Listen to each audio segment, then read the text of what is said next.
Bom dia!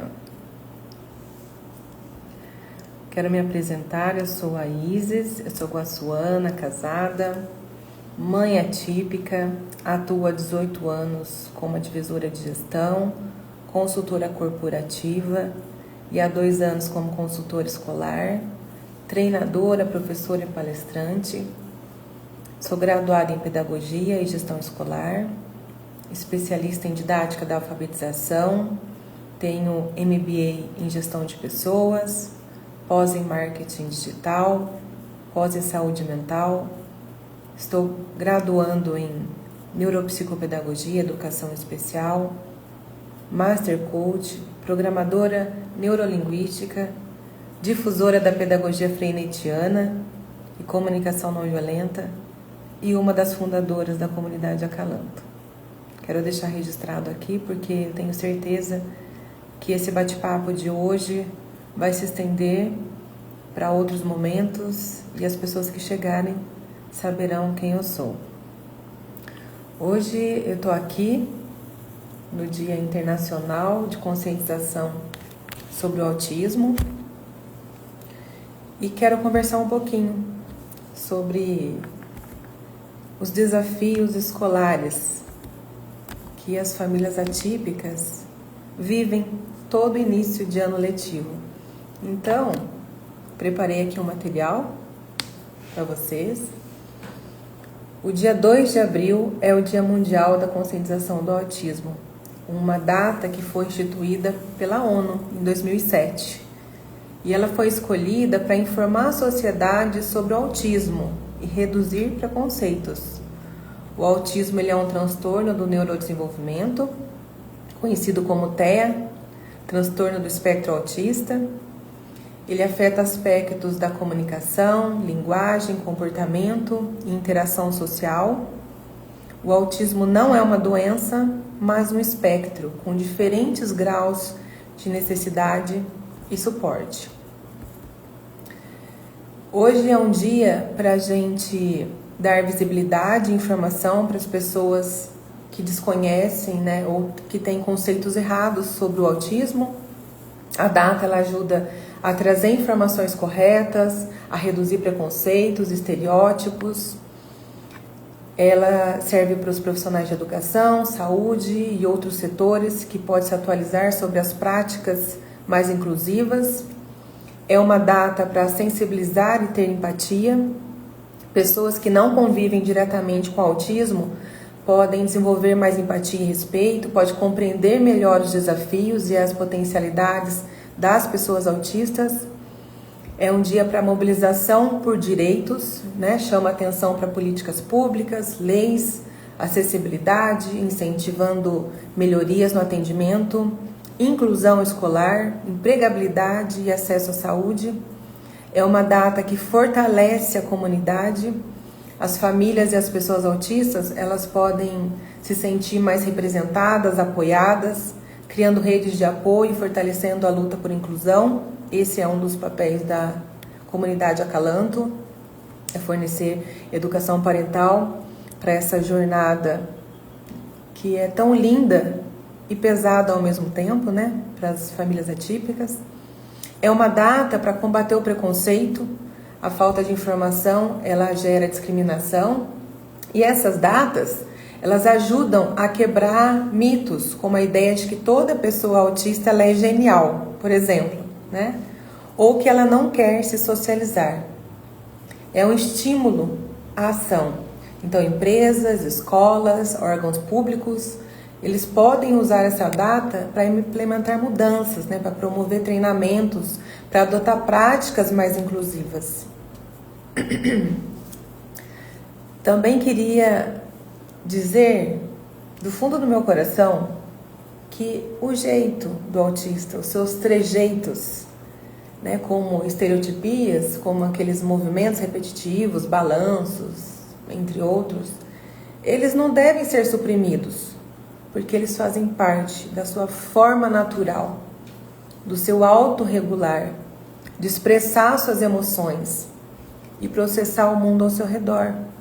Então, quando você tenta impedir esses comportamentos, você pode gerar estresse, ansiedade e até prejudicar o bem-estar da pessoa autista.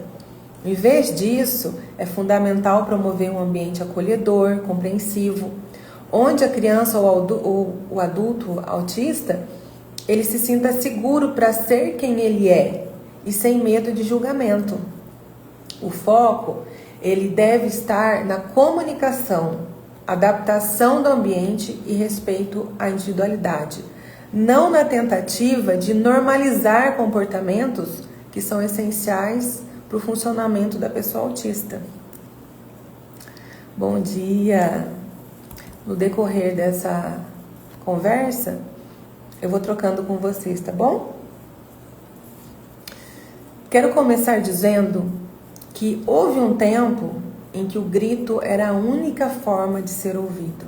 Quando faltava espaço para o diálogo, quando o silêncio significava submissão, quando o mundo não oferecia escuta, gritar foi necessário. Para muitas famílias, essa foi a linguagem de sobrevivência e por isso tornou-se familiar, repetindo-se de geração em geração como um reflexo automático. Mas hoje sabemos que encerrar ciclos não significa apagar o passado ou até a nossa ancestralidade. Pelo contrário, significa honrá-la de forma consciente, escolhendo novas maneiras de nos vincularmos. Se antes o grito era um pedido de atenção, agora a gente pode aprender a transformar esse chamado em presença, em escuta genuína, em palavras que acolhem. O passado nos trouxe até aqui, mas o futuro ele pode ser escrito de outra forma. Criar novos caminhos na comunicação não é sobre romper com quem veio antes de nós, mas sobre continuar a história com mais compreensão, mais afeto, menos dor, porque ser ouvido não precisa doer. Falar é mais do que soltar palavras ao vento. Comunicar-se é criar pontes, é construir entendimentos e principalmente assumir responsabilidade pelo que o outro compreende. Não basta dizer, é preciso garantir que a mensagem foi realmente recebida. Ter clareza na fala evita mal entendimentos. Enquanto a paciência, ao explicar, fortalece os vínculos. A gente sabe que no calor das emoções o tom pode se elevar, mas até o grito traz uma mensagem sobre a nossa vulnerabilidade. Ao invés de se culpar, acolha-se e compreenda que o que está por trás desse momento é algo maior.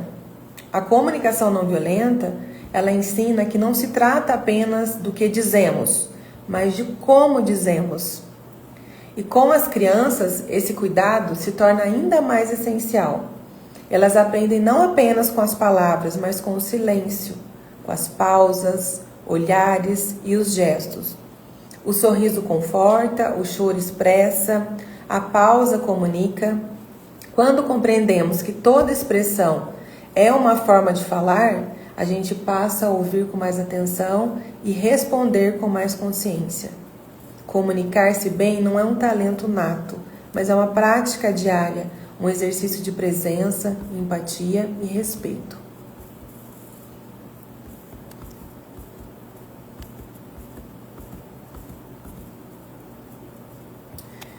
Então vamos dar início. Qual o papel da escola nos dias de hoje, né? A escola, ela deve ser um espaço vivo de aprendizagem, onde a criança é protagonista do seu próprio desenvolvimento. Uma educação baseada na experiência, na cooperação, na liberdade, valorizando o aprendizado prático e significativo. Frenet dizia que a escola não deve ser um lugar de repetição mecânica, mas sim um ambiente dinâmico e democrático, onde os alunos aprendem explorando o mundo ao seu redor, compartilhando descobertas e resolvendo problemas reais. A importância, por exemplo, da expressão livre, de como o uso de técnicas como o texto livre e o trabalho em grupo, e na valorização do conhecimento que a criança já traz consigo. O olhar de Frenet dizia que a escola tem o papel de despertar o interesse genuíno pelo aprendizado, respeitando o ritmo e a individualidade de cada aluno, enquanto promove o senso de comunidade e cooperação. Além dos conceitos psicopedagógicos, o papel fundamental da escola ainda é o social. E aqui eu abro um parênteses para compartilhar experiências com vocês, que graças à comunidade Acalanto, eu estou vivendo nesses últimos anos, com tantas partilhas de mães que chegam até mim para pedir conselhos, pedir mediação, ou apenas desabafar alguma experiência que elas estão vivendo. Eu digo elas porque, na sua maioria, são sempre as mães. Eu recebi, esses tempos atrás, uma pergunta de uma mãe, falando que ela não sabia mais o que fazer, porque a sua filha tinha passado do pré para a primeira série, então tem aquela transição, né, aquele momento, né, de grandes expectativas, e a criança não estava acompanhando a dinâmica escolar, né, a quantidade de horas, né, as atividades. E eu, como mãe, compartilhei com ela o que eu penso. E eu disse a ela o seguinte: o que ela estava mais interessada? Era na criança seguir o ritmo das outras que têm a mesma idade, aprendendo a mesma coisa? Ou ela gostaria que a criança se socializasse, tivesse aquele momento com outras crianças, que brincasse, que tivesse a oportunidade de no seu tempo, no seu ritmo, conseguir se adaptar àquela rotina? E isso tocou ela profundamente, porque ela passou a entender que não é sobre deixar a criança apenas na escola e querer a forces que todo o conteúdo pedagógico seja absorvido por ela, sem respeitar o seu ritmo, a sua forma de aprendizagem, as suas dificuldades ou seus talentos. E onde está escrito que num período de adaptação eu preciso forçar uma criança a entrar em tal hora e sair em tal hora e fazer com que ela fique sentada o tempo todo que a pessoa estiver transferindo conhecimento? Eu tenho por mim que o aprendizado ele precisa ser leve, precisa ser alegre e divertido para uma criança. Que o brincar livre, que o brincar descalço, que está em contato com o meio que a cerca, é muito mais importante do que fazer um cheque na matéria que precisaria ser dada naquele dia. Quando os professores passam a entender a demanda que é trazida para a aula, eles começam a adaptar a aula que ela montou para aquelas crianças. Ela não precisa deixar de ministrar a aula que ela produziu, mas ela pode acolher as necessidades daquele grupo no primeiro momento, que eu sempre sugiro de ser aquela roda, né, de acolhimento, de conversas, onde as crianças trazem. Muito mais me interessa a criança levar para a sala de aula situações que ela queira explorar do que receber um conteúdo mecânico que não servirá a todas elas. Então eu já começo compartilhando com vocês o meu olhar sobre o papel da escola.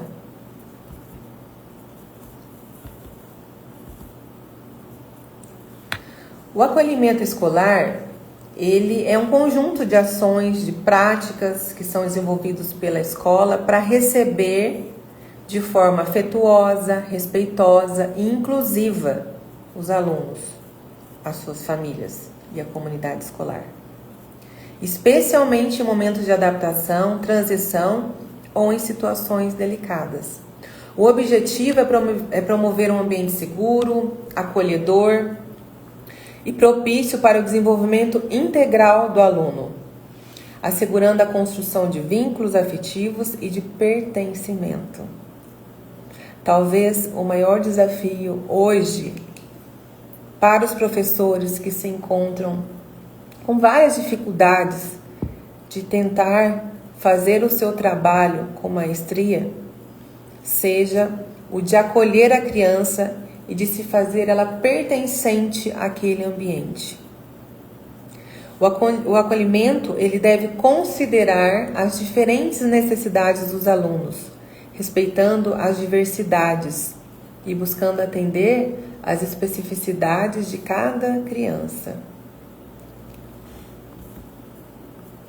Eu sempre digo que a criança é a criança certa para a professora, que a sala de aula é a sala certa para a professora, que aquela escola será o maior laboratório. E eu acredito muito na CNV, que é na comunicação não violenta, que é um dos pilares que nós trabalhamos dentro da comunidade Acalanto. Lá, as pessoas que já estão desde o início já sabem que com a gente funciona inicialmente e sempre o diálogo. Existem muitas famílias que, como eu li no início dessa live, aprenderam a ser ouvidas gritando. E quando elas chegam na comunidade Acalanto, elas entendem que o acolhimento pelas palavras, pela forma com que a gente conversa, acolhe e resolve e tenta mediar os problemas, é sempre com base na CNV. É sempre com base no respeito, no não julgamento. Então, quando a mãe ela entra e naquele momento ela está vivendo um momento de fúria, de muita tristeza, né, de muito abandono social, e onde seu filho também está passando por muitos constrangimentos, né, escolar, também dentro dos tratamentos multidisciplinares. Essa mãe ela chega machucada e muitas vezes ela precisa sair da comunidade porque lá exige que você dialogue, respeite e ouça o outro para que ela possa se preparar e voltar. Porque o que ela conhece é na violência verbal, é na discussão, é no grito. E aí a gente não chega em lugar nenhum. Então a CNV, ela é um método que promove a empatia e a conexão entre as pessoas por meio da comunicação clara e compassiva. E ela é composta de 4 pilares. O primeiro, observação. O segundo é sentimentos. O terceiro, necessidades. E o 4, pedidos. Na observação, eu descrevo fatos de forma objetiva, sem julgamentos ou interpretações. No segundo momento, eu identifico e expresso o que sentimos diante da situação observada. Em terceiro, que é a necessidade, eu reconheço as necessidades junto aos sentimentos. Em 4, eu formulo meu pedido, claro, com foco na solução. Não é fácil você se adaptar à CNV, uma vez que a prática familiar não é de respeito, não é de verbalizar o que se sente, não é de ter combinados de respeitos. Mas quando eu passo a ler sobre a CNV, eu começo a entender que toda essa dinâmica de pressa, de correria, que o mundo, né, lá fora diz que a gente tem que ter e viver, não é mais saudável. Então, conviver com o outro passa a ser uma prática de respeito. E a CNV, ela ajuda muito sobre isso. Como que a comunicação não violenta, ela traz benefícios no âmbito escolar? Primeiro que ela vai melhorar o relacionamento entre escola e família. Eu vejo muito dentro da comunidade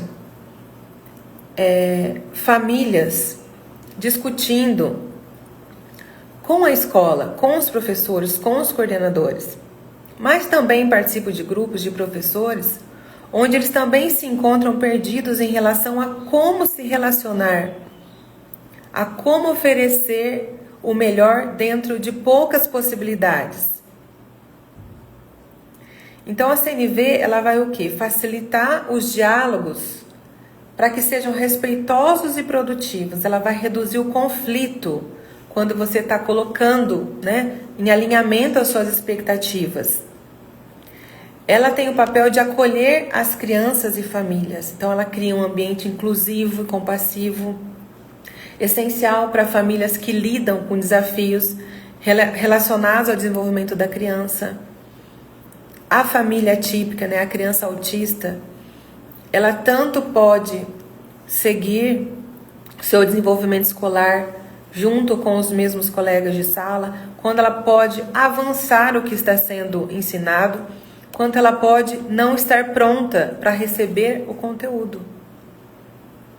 Então, esse acolhimento e fazer com que a criança se sinta pertencente seria hoje o pilar de qualquer escola que queira trabalhar acerca do bom relacionamento, da boa inclusão dessas crianças. A CNV, ela promove um ambiente seguro e empático. Ela vai reduzindo a tensão entre professores, né, entre as crianças. Ela vai facilitar a construção de parcerias entre escola e família. Porque apesar da gente não ver na prática, a família, né, a BNCC traz que a família também pode compor todo o cronograma escolar. Ela tem a sua linha, que eu não vou entrar aqui porque trata-se de informações mais para professores, que se eu trouxesse aqui eu teria que explicar muito mais da BNCC. Mas se ela cumprir o seu papel, que é de acolher aquela criança, de fazer ela se pertencer, isso já vai eliminar muitas tensões entre família e escola. E ela resolve conflitos, porque esse método de se relacionar, ele auxilia na mediação de situações muito delicadas. Como, por exemplo, quando o professor vai relatar um comportamento inesperado, né? Um comportamento que talvez seja inadequado para aquela criança na idade. Então, a CNV, quando ela é praticada dentro da família, isso vai sempre refletir a escola. O relacionamento da família, que entende que a comunicação não violenta é parte da base. A escola que tem, né, na sua essência, um método de conversar que não é positivo, ela passa a se constranger com tamanha educação vindo das famílias. E ela passa a se sentir muito mais responsável a dar um retorno para aquela família acerca das suas necessidades do que uma família que chega, né, gritando ou querendo que seus direitos sejam validados ao grito. A gente vê isso na prática. Isso não acontece com famílias que se preparam, né, que antes trocam uma conversa comigo ou com a doutora Kelly dentro da comunidade. A gente vai mostrando os caminhos legais que ela percorre, a forma de se conversar. Então, muitas chegam, às vezes, contando pra gente que gritou, enfim, que quis se valer os seus direitos ali no momento tenso, e a gente começa a conversar, entendendo aquele sentimento inicialmente, né, da mãe, mas depois orientando como ela poderia retomar aquele diálogo em outro momento, de outra forma, e assim começa a apaziguar, porque o que eu percebo é que todo o sistema, ele está corrompido pela porta fechada. Há poucas pessoas realmente interessadas em ter uma escuta ativa com a família e que entre para resolver uma situação. Aí, por N fatores pessoais, ou que a própria comunidade escolar se baseia, enfim, eu vejo esse movimento de inacessibilidade muito forte dentro das escolas. Principalmente quando a escola ela se perde completamente fechando as portas de entrada para uma criança, porque ela não está preparada. A gente, eu sempre reflito nisso, a gente não pode fazer uma rampa esperando um cadeirante. A gente não pode fazer uma apostila esperando um autista. As pessoas estão vivas, estão por aí. Deixe o cadeirante entrar na escola e faça a rampa. Deixe o autista entrar dentro da sala de aula e sentem com a coordenação e preparem um material adequado. Se a gente for pensar em preparar todo o ambiente, a gente não está falando sobre inclusão. A gente está falando sobre criar ainda mais barreiras que talvez não vão conseguir ser vencidas para que se adeque à inclusão e vai deixar as crianças murva para fora. Quando a gente ouve uma criança não pode estar frequentando o ano letivo porque ela é o mal para si mesma, eu fico pensando, onde está o adulto que consegue verbalizar tal frase? Será que realmente ele tem consciência das palavras que ele está dizendo? Será que não é um ambiente escolar que não está preparado para aquela criança? Existem vários focos que as crianças podem se machucar no ambiente? Não se trata da pessoa autista, se trata do ambiente não estar pronto para recebê-las. E quando elas entram, o ambiente precisa se organizar para que faça ela se pertencer. Quais que são os principais desafios no período de acolhimento escolar? Primeiro, é lidar com a ansiedade e expectativa dos pais. Por quê? Os pais têm medo da adaptação da criança, têm um desejo de um acolhimento que foi idealizado na sua cabeça, tem a comparação com outras famílias ou com outras crianças. Tudo isso por quê? A escola, ela não está preparada para ter uma conversa com a família no sentido das suas expectativas, das suas idealizações. Então, a escola que não prepara a família, ela tem esse momento tenso. Porque a mãe que está deixando a criança pela primeira vez na escola, ou que está transitando do pré para a primeira série, existem muitos desafios de adaptação. Se essa mãe não entender que o cuidado, a proteção excessiva, a falta de dar espaço para o seu filho e de dar condições dele ter autonomia, ela vai chegar na escola e vai achar que a escola precisa tratar o seu filho como ela trata. Mas a escola não é a mãe da criança. Lembra? Então essa grande expectativa, quando é conversada com a mãe, né? Eu falo mãe sempre, gente, porque vocês sabem da realidade, né? São as mães, são as vós que são mães, que sempre estão ali no contato de levar a criança para a escola. Quando a escola não tem esse momento, esse pequeno momento que seria uma conversa que definiria o ano, né? Onde a mãe se sentisse segura de saber que lá dentro a promoção da autonomia do seu filho vai ser praticada. Ela se sentiria muito mais confortável em saber que talvez o desfraude pudesse ser compartilhado. E não que, porque o desfraude é pedagógico, ainda que os professores não queiram, ainda que os auxiliares não queiram aceitar, o desfraude ele é pedagógico e deve ser feito junto à família. Se no primeiro momento que a criança precisa de ter auxílio para entender sobre o desfraude, ela é julgada, ela é levada para casa, ela nunca vai ter consciência sobre o que realmente importa. Então, olha quantas expectativas que poderiam ser resolvidas numa simples conversa, né? Numa simples dinâmica de boa conduta em relacionamento escolar e família. Existe também as dificuldades de comunicação entre escola e família, como pedir informações sem parecer invasivo, quando e como questionar decisões escolares, uma vez que a família faz parte do desenvolvimento daquela criança. E eu sempre ouço as mães falando, né, que quando tem uma devolutiva escolar, sempre é na parte negativa. Pouco a escola chama as famílias para dizer, olha, seu filho está evoluindo, né, dar uma devolutiva positiva. Então a gente sabe que quando a escola chama a família, é porque algo inadequado ao olhar escolar está sendo realizado pela criança. A família, ela precisa ter orientações. Nós temos aí o PEI, que é um grande desafio de ser respeitado, principalmente pelas escolas municipais.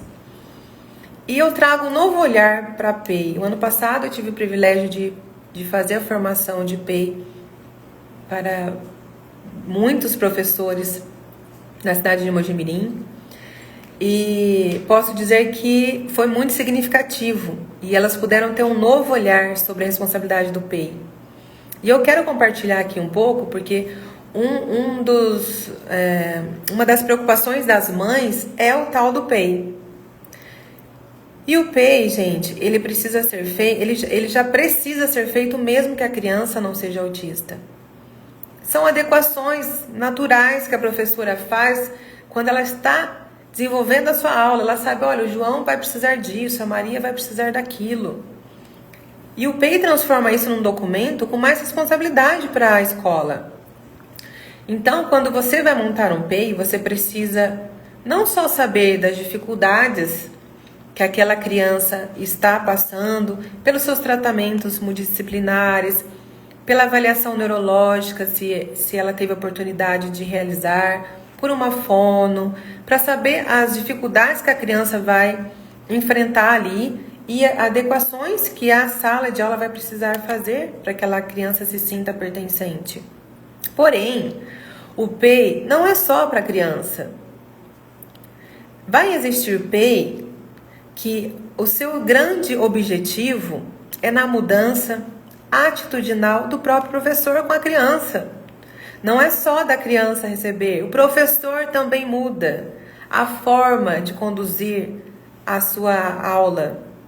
E ele mudando a forma de conduzir, ele se adapta à criança.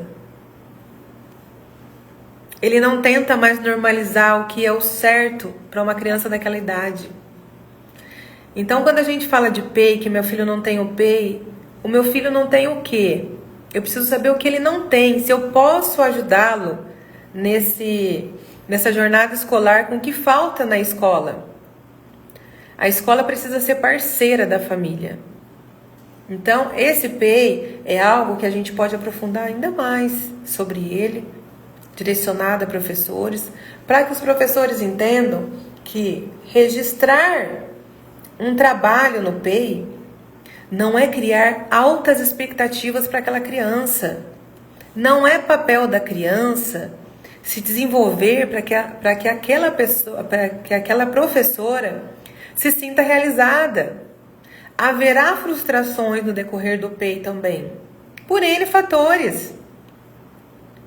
Então, percebe que quando a gente está falando de PEI, quando a gente quer que ele seja implantado para o nosso filho, a gente está falando de que se a criança não estiver pronta para ficar da 1 a 5 na escola, por que ela precisa ficar? Se ela não estiver pronta para trabalhar aquela atividade daquela forma que a professora desenhou, ela pode ir por outro caminho. A inclusão não se trata de fazer as mesmas coisas, mas de respeitar os limites e talentos de cada criança. Então, quando eu vou pedir informações para a escola, eu preciso ir num sentimento de conversa. O que vai ser trabalhado? O meu filho tem essas dificuldades.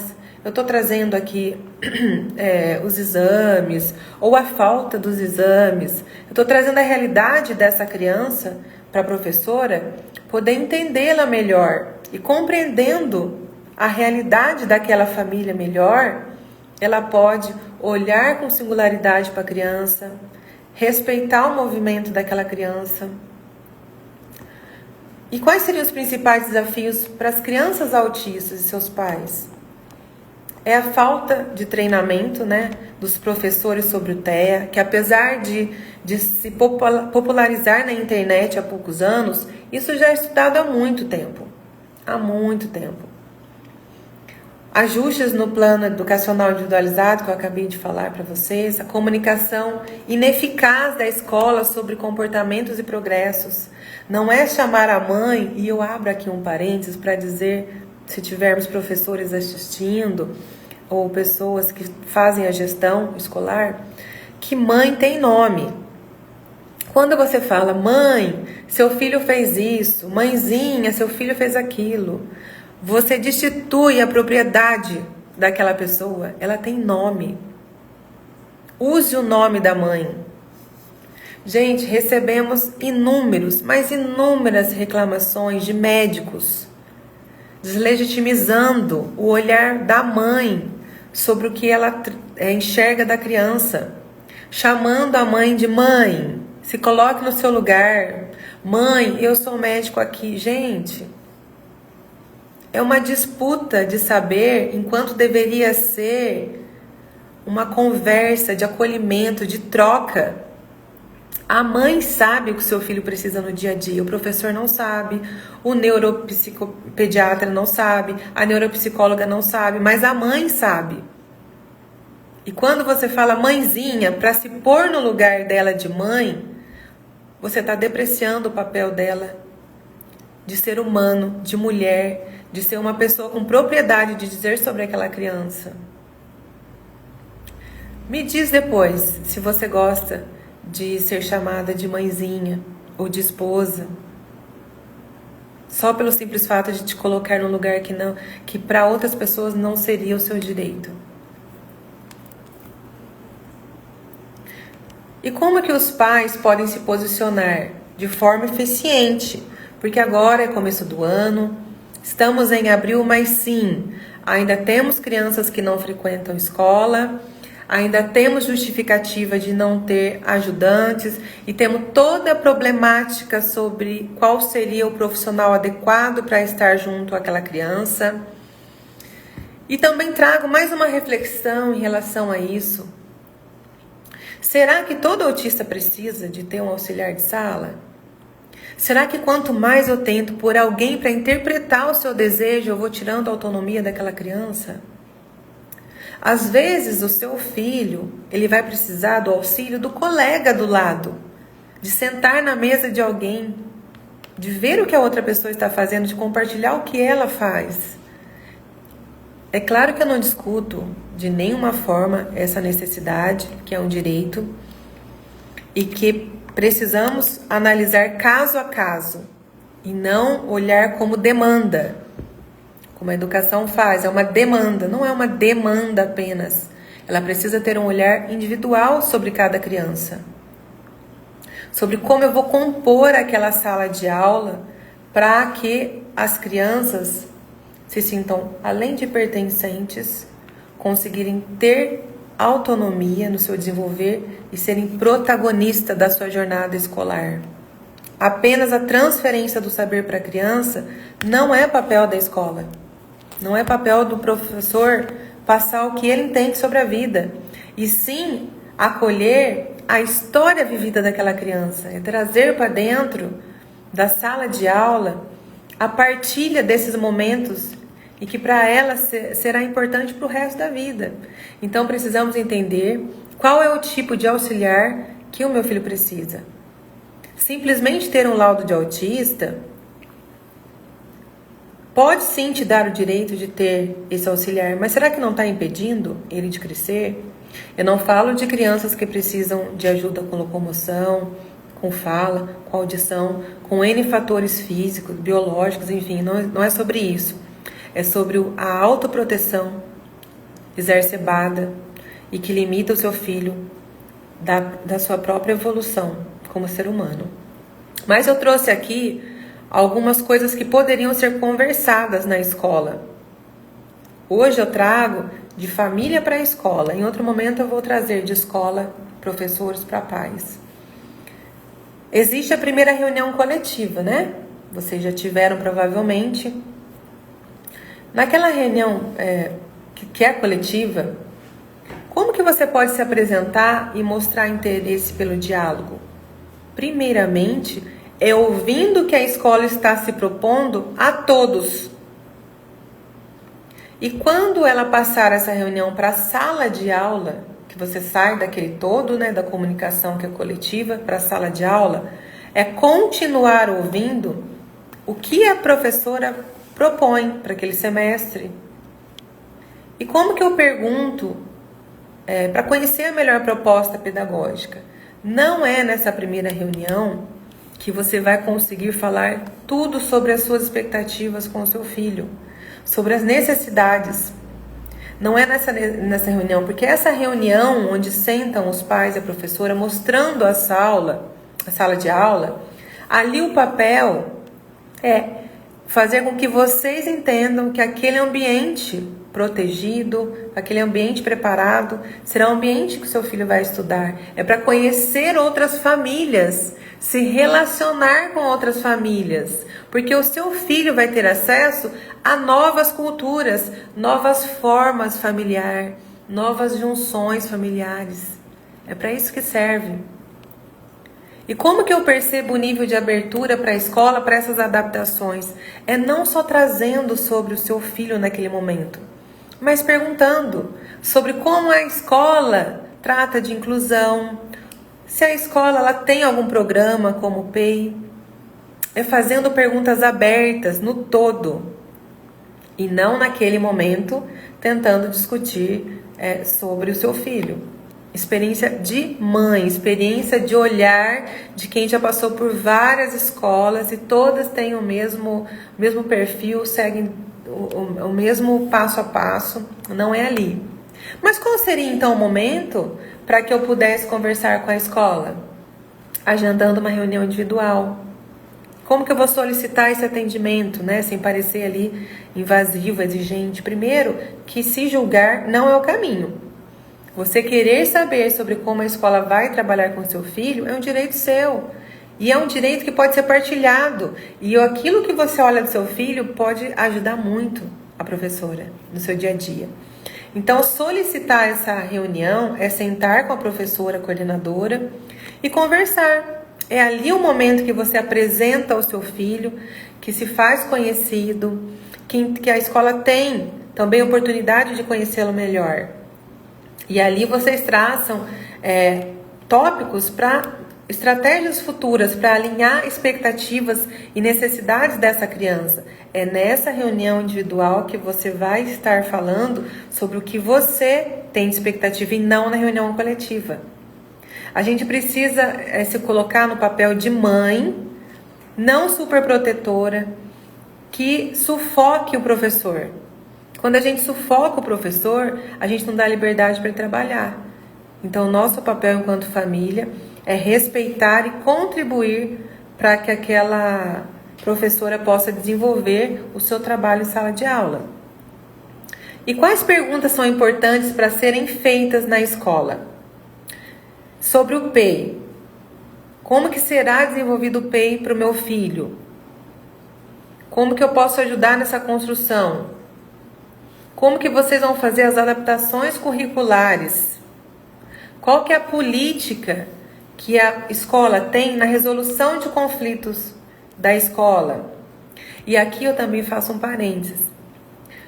As crianças, elas precisam viver a escola e não achar que a escola tem um formato pronto. As crianças precisam aprender ali a brincar junto, e que quando discutirem se entendam, que elas achem o próprio caminho. E o professor, né, com uma boa escutativa, com um olhar sobre aquela situação, possa entender como está o desenvolvimento daquela criança. Então, quando você deixa que eles resolvam os conflitos dentro da escola, você percebe o grau de maturidade que aquelas crianças têm.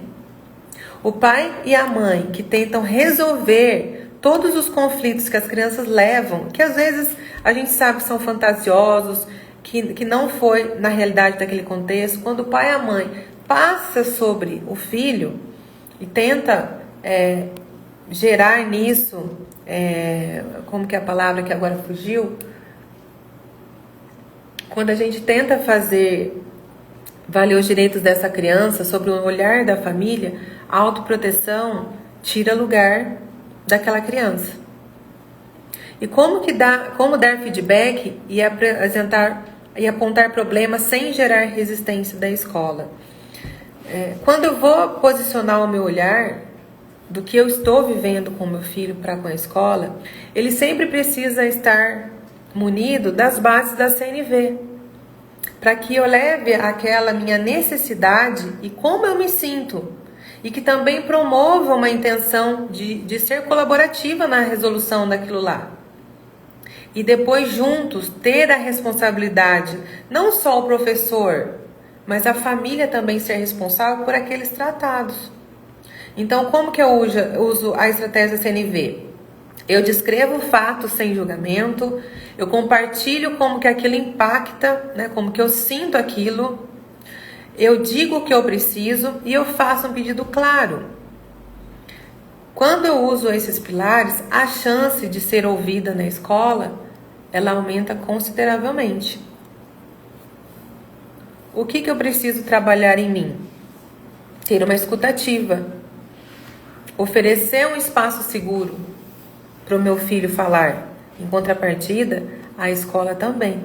Oferecer um espaço seguro para os pais falarem sobre as suas expectativas, sobre as suas preocupações, sobre as suas vivências. Demonstrar interesse com frases como: eu entendo que essa situação pode ser desafiadora para vocês. Como podemos ajudar? E não tentar medicar a situação já de início, sabe? Como que eu reconheço as emoções? Validando as emoções primeiramente do meu filho. E depois fazendo com que a escola também valide os sentimentos dele junto à nossa família sem julgamentos. Por exemplo, uma professora pode dizer para uma mãe: eu vejo que você está preocupada com o desenvolvimento do seu filho e estamos aqui para apoiar. Gente, muda tudo quando se vira a chave, quando se muda essa mentalidade de que os pais não podem ser recebidos e acolhidos. Evitar julgamentos. A criança que é criticada em casa, ela, dentro da sala de aula, ela busca ser conduzida o tempo todo, porque ela tem medo de errar. A gente precisa tomar muito cuidado em relação aos nossos filhos, quando a gente idealiza neles aquilo que os nossos pais idealizaram em nós e nós não demos conta de suprir. E isso também é cíclico. Uma vez que eu idealizo as coisas, o que eu acho importante para o meu filho ser, eu começo a criar uma forma. E ele vai replicar não só comportamentos, mas experiências emocionais que eu vivi. E isso vai criando feridas. É preciso ter um olhar muito carinhoso sobre as nossas próprias feridas e fazer com que elas se encerrem nesse ciclo, para que os nossos filhos não compartilhem essas mesmas feridas na sua jornada de vida. O primeiro contato precisa ser acolhedor. O filho precisa ser entregue à escola se sentindo protegido, sentindo que é acolhido, sentindo que aquilo é o lugar dele. E por outro lado, a escola precisa receber os pais com empatia, né? Falando sobre o que está observando na semana daquela criança, sobre o seu desenvolvimento, né? Mostrar a escola, mostrar as práticas que são inclusivas, aquelas que estão sendo desenvolvidas. É um erro nosso pensar que escola, gente, precisa de plástico. Quando eu digo plástico, brinquedos de plástico. A criança, ela precisa de um tanque de areia, ela precisa de objetos qualquer que seja. Quanto mais eu apresento para ela brinquedos de plástico, mais eu dou a liberdade da criatividade dela, do olhar dela para o mundo ser superficial. Deixar com que essa criança brinque livre, escreva livre, fale livremente, para que eu olhe para aquele comportamento que você sabe que é inadequado para a idade, mas que depois, em outro momento, você vai conversando com a criança e também entendendo por que ela realiza. Aí você pode me dizer isso, mas temos crianças não verbais. Lembra do que eu disse no início da live? O silêncio ensina, O choro expressa, o abraço conforta. A nossa preferência é verbal porque o nosso sistema funciona verbalmente. A criança que não é verbal, ela também se expressa, ela também diz sobre ela. Agora eu pergunto, a família precisa ter tempo para ouvir aquilo que não é dito em palavras. E a professora e a escola precisam aprender que a transferência de conhecimento nem sempre é a melhor via. Receber os alunos, e repito, receber os alunos e as suas demandas e trabalhar isso dentro do seu conceito psicopedagógico faz total diferença.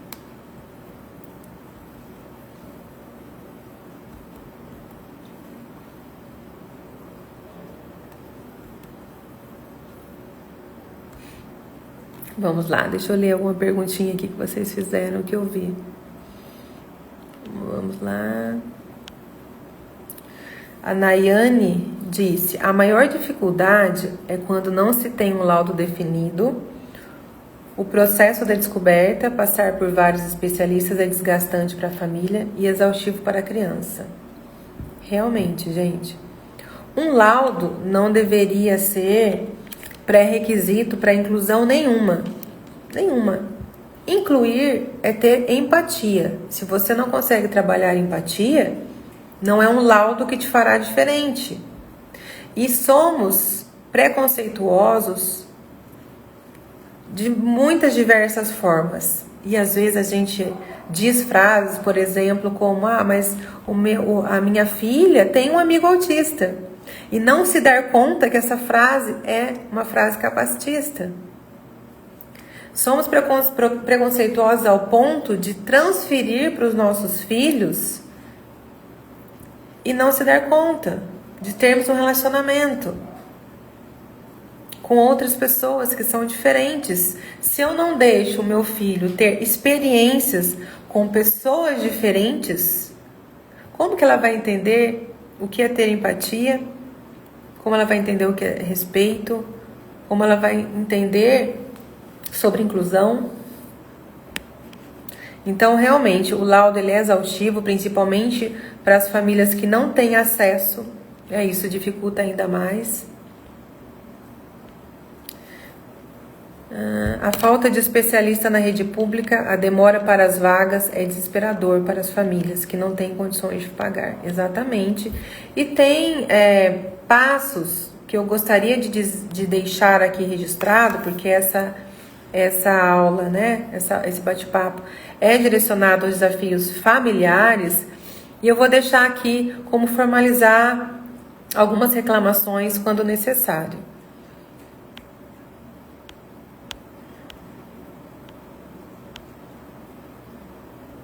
Eu acho que foram essas perguntas. Eu acho que foi isso mesmo. Foram mais comentários aqui. Como que eu formalizo? Quando procurar primeiro a escola? Quando tiver problema de adaptação, dificuldade de comunicação com professores, falta de inclusão de crianças autistas. Eu sempre vou procurar a coordenação e a direção da escola para expressar o que eu sinto em relação às minhas faltas. Nesse momento, eu vou fazer o meu pedido, né, com clareza, com empatia, e vou ouvir da escola o que ela propõe sobre aquilo. Claro que isso vai ser registrado na escola, mas também você precisa de uma previsão para que aquilo seja sanado, né? Quando eu vou acionar a Secretaria da Educação? Presta atenção. Quando houver negligência da escola em adaptar o ensino. Quando há falta de resposta sobre o PEI. Quando há casos de discriminação ou descaso com as necessidades especiais. Então, eu não posso ficar procurando direto a Secretaria de Educação, eu não deveria, antes de me relacionar com a escola. A escola deveria ser um ambiente seguro para que eu pudesse, né, trabalhar em conjunto com ela as necessidades do meu filho. E na Secretaria de Educação, quando realmente houvesse ali, naquela organização, algo que estivesse sendo negligenciado. E como que eu faço para formalizar uma reclamação? Primeiro, eu preciso de registro de fatos, que é anotar todas as interações e dificuldades. Documentar isso para a direção, tá? Redigir um pedido formal com data e descrição do problema para aquela direção da escola. Depois eu vou protocolar na Secretaria da Educação e se não houver resposta, aí sim eu vou levar a reclamação para a rede de ensino. Então eu vou acionar o Ministério Público ou a Defensoria Pública em casos graves de negligência, tá? Então a gente sempre orienta aí por esses passos. Primeiro escola, segundo Secretaria de Educação, aí depois eu vou, né, para a rede de ensino e depois eu vou para órgãos maiores, porque aí já passa a ser uma competência muito maior do que o município está sendo capaz de resolver, né? E tudo isso registrado. Sabemos que as práticas de protocolo municipais são precárias, que muitos não formalizam. Então, é um erro, sim, de gestão? Com certeza é um erro de gestão não te fornecer protocolo, não te fornecer previsibilidade de atendimento. Porém, se ninguém te fornecer, você pode registrar você mesmo, por qualquer canal de site. Estive na data tal, falei com tal pessoa, no horário tal, sobre o assunto tal, e me deram tal prazo. Quando a gente vai deixando rastros, fica mais fácil. Bom, perdi até a voz. Bom, o que eu gostaria de deixar aqui, nesse dia 2, é um pouco dessa partilha. Eu sei que para muitos é difícil dar passos grandes, né? Mas nós temos a comunidade Acalanto, que é uma troca familiar, que é uma troca de conhecimentos, enfim, a gente ajuda no que é possível, né, nas orientações. E nós desejamos que esse ano seja um ano diferente. E quero finalizar aqui essa aula dizendo que Frenet dizia o seguinte, que a escola deve ser a vida e que não há aprendizagem verdadeira sem alegria. Deixe que seu filho seja protagonista da própria vida. Espero que vocês tenham gostado. A gente se vê em outro momento. Até mais. Bom dia.